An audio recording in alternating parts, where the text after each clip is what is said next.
Hi friends, ഞാൻ ഗാന്ധിജിയെക്കുറിച്ച് ഇന്ന് കുറച്ച് കാര്യങ്ങളാണ് പറയാൻ പോണത്. അപ്പോൾ നമുക്ക് ഗാന്ധിജിയെക്കുറിച്ച് 10 ക്വസ്റ്റ്യൻസ് പഠിക്കാം. ഗാന്ധിജി ആദ്യമായി ജയിൽ ശിക്ഷ അനുഭവിച്ചത് എവിടെയാണ്? ജോഹന്നാസ്ബർഗ്. ഗാന്ധിജിയുടെ അമ്മയുടെ പേരെന്താണ്?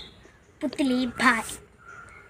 ഗാന്ധിജിയെക്കുറിച്ച് മഹാകവി വള്ളത്തോൾ എഴുതിയ കവിതയുടെ പേരെന്താണ്? എൻ്റെ ഗുരുനാഥൻ. ഗാന്ധിജിയുടെ മനസാക്ഷി സൂക്ഷിപ്പുകാരൻ എന്ന് ഗാന്ധിജി വിശേഷിപ്പിച്ചത് ആരെയാണ്? സി രാജഗോപാലാചാരി. ഉപ്പു നിയമ ലംഘനവുമായി ഗാന്ധിജി നടത്തിയ യാത്രയുടെ പേരെന്ത്? ദണ്ഡിയാത്ര. ദണ്ഡിയാത്രയിൽ ഗാന്ധിജിയും അനുയായികളും പാടിയ പാട്ടേത്? രഘുപതി രാഘവ രാജാറാം. ഗാന്ധിജിയുടെ ഭാര്യയുടെ പേരെന്ത്? കസ്തൂർബ ഗാന്ധി. ഗാന്ധിജിയുടെ വളർത്തമ്മയുടെ പേരെന്ത്? രംഭ. ഗാന്ധിജി എൻ്റെ അമ്മയാണ് ഇത് എന്ന് വിശേഷിപ്പിച്ചത് എന്തിനെയാണ്?